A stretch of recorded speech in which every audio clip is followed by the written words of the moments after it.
Olá pessoal, tudo bem? Aqui é o professor Roberto, né? Aula de hoje nós vamos falar sobre a altura de um triângulo, né? Nós vamos ver aqui as suas características, né, para que serve e principalmente como construir e determinar esta altura. Vamos aqui para a nossa aula. Altura de um triângulo, né? Nos livros de matemática ou mesmo em alguns dicionários, a altura de um triângulo é o segmento, né, que liga perpendicularmente, ou seja, que forma um ângulo de 90 graus, né, o segmento que sai de um vértice e chega ao seu lado oposto, formando um ângulo de 90 graus. Né? Então, eu tenho aqui o triângulo ABC. Né?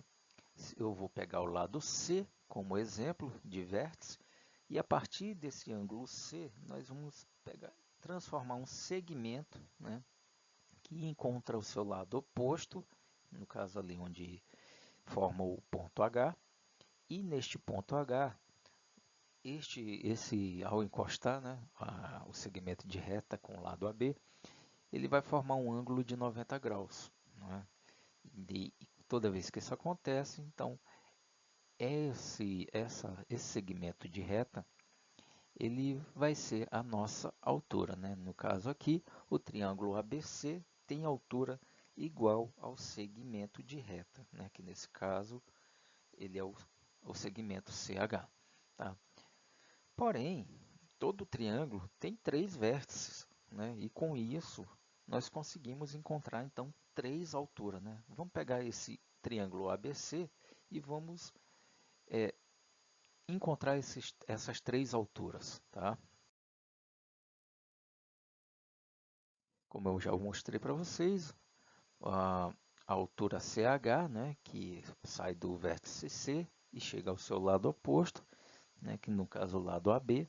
Então a altura CH ela vai ser relativa ao lado AB. Tá? Se eu pegar o B como vértice e prolongar o segmento até encostar seu lado oposto, então nós vamos ter o ponto H, né, e vai formar a altura BH, que ela é relativa, né, ao lado AC. Tá bom? E se eu pegar a partir do vértice A e prolongar nosso segmento até encostar do seu lado oposto, nós vamos ter a altura AH, que vai ser relativa ao lado BC. Então percebam aí que no mesmo triângulo, né, nós podemos encontrar três alturas relativas ao seu lado oposto. Né? Então, toda vez que você vê isso, você tem, né, a altura. Tá? Vamos dar continuidade aqui. Bom, em um triângulo isósceles, né, nós podemos perceber aqui, tá, que nós temos aqui a nossa altura e ela faz medida, né, relação ao seu lado B. Né? Então, a altura onde sai aqui desse nosso pequeno vértice aqui que eu estou pintando, né, ela tem o prolongamento do seu segmento de reta e a base aqui embaixo, né, nesse caso o B está representando como se fosse uma base, né, formando um ângulo de 90 graus, e no triângulo isósceles também nós vamos sempre encontrar a altura. Se fosse um triângulo escaleno, né, teremos aqui também a nossa base, né, que é a parte de baixo do triângulo, e este seria a nossa altura. Tá? No triângulo obtusângulo, a nossa altura ela vem através da saída do segmento de reta deste vértice e ele se estende até o prolongamento da nossa base, certo? Do triângulo obtusângulo, que é a base B, né? Essa parte de baixo, ele se prolonga para poder encontrar a nossa altura. Tudo bem? E nós temos o triângulo retângulo, né? Que neste caso a nossa altura é a própria lateral, tá, do triângulo. Né? Por que, que eu fiz essa representação? Porque todo triângulo, gente, nós temos que imaginar da seguinte forma, como se ele estivesse em pé, né? Imagine uma pirâmide aqui no triângulo isósceles, né? Então, a base que sustenta essa pirâmide, ela sempre vai estar voltada para baixo. Por isso que a gente representa, né, pela letra B. Então, a altura que eu preciso encontrar, ela tem que ser relativa à base desta estrutura, né? A base desse triângulo. Então, esses são alguns modelos, né, em relação aos tipos de triângulos, né? Foi uma forma apenas visual para vocês poderem identificar como encontrar, certo, a altura de cada triângulo em relação aos seus tipos de triângulo. Construção de uma altura de um triângulo, né? Para que saber construir? Imagine você trabalhando como um pedreiro, ou mesmo um arquiteto que vai informar um pedreiro qual a altura, né, da cumieira daquela casa para que não tenha vazamento de água durante uma chuva, né, ou para que o telhado mesmo não saia voando em ventos não tão fortes assim, né. Então, para isso, ele tem que saber calcular, né, essa altura, precisa saber encontrar, né, para poder passar as informações corretas para o pedreiro. Então, para isso, nós vamos precisar de um compasso, tá? Que é esta figura aqui.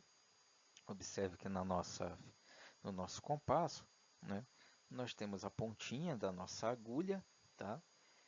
Que para nós, matemáticos e desenhistas, essa pontinha com a agulha é conhecida como ponta seca, né? E temos a ponta de grafia, né, que é a ponta onde vem o lápis ou a caneta, enfim. Existem vários modelos, né, que outras já até colocam tinta, né, nanquim, para poder desenhar e demarcar o trabalho, o projeto. Tá? Então, vamos precisar também de uma régua qualquer, tá? Uma régua simples, de preferência de 30 centímetros, tá? E qualquer régua que você tiver, ela vai lhe ajudar também. Tá? Só precisamos destes dois materiais.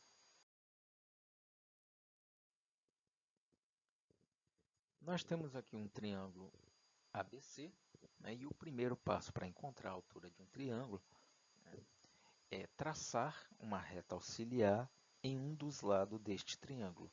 Pode ser qualquer lado dele, tá? No nosso caso, nós vamos usar o lado AB para traçar essa reta auxiliar. Então, com a ajuda da régua, né, nós vamos pegar, colocar exatamente em cima da linha de AB e com o lápis nós vamos traçar a nossa reta auxiliar. Feito isso, né, nós vamos usar o compasso agora para o nosso segundo passo.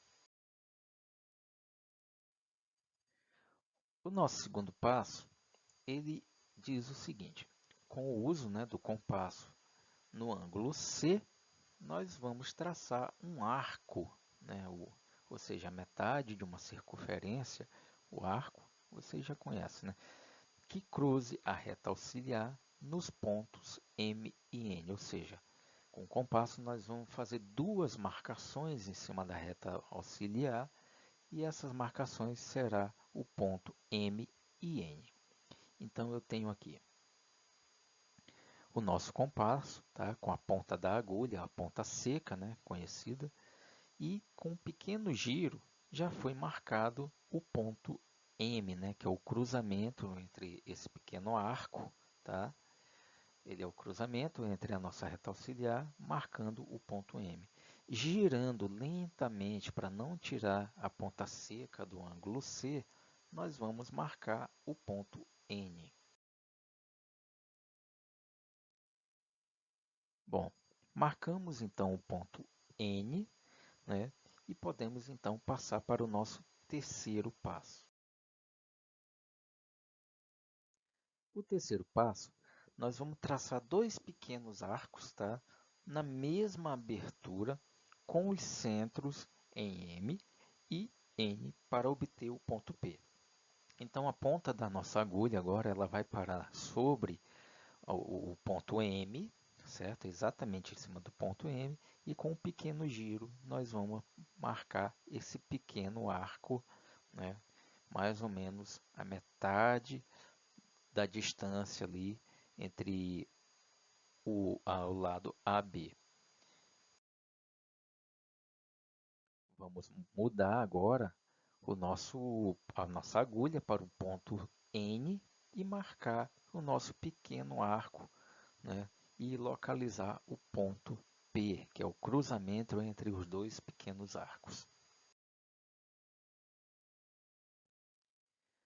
Agora, né, no quarto passo, nós traçaremos, tá, uma reta que sai do ponto C até o ponto P, tá? E esta reta ela vai interceptar o lado AB, tá? Bem no ponto H, tudo bem? Então, com a ajuda de uma régua, nós vamos marcar bem devagar, tá?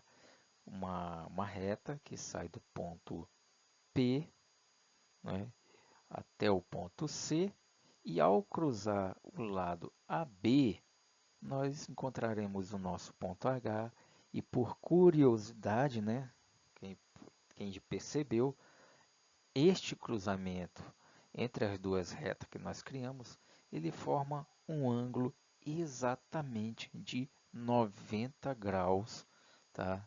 Até o vértice C. E assim nós temos a altura do nosso triângulo. Bom, pessoal, essa foi a nossa aula. Eu espero que vocês tenham gostado, né? Fiquem com Deus e até a próxima aula.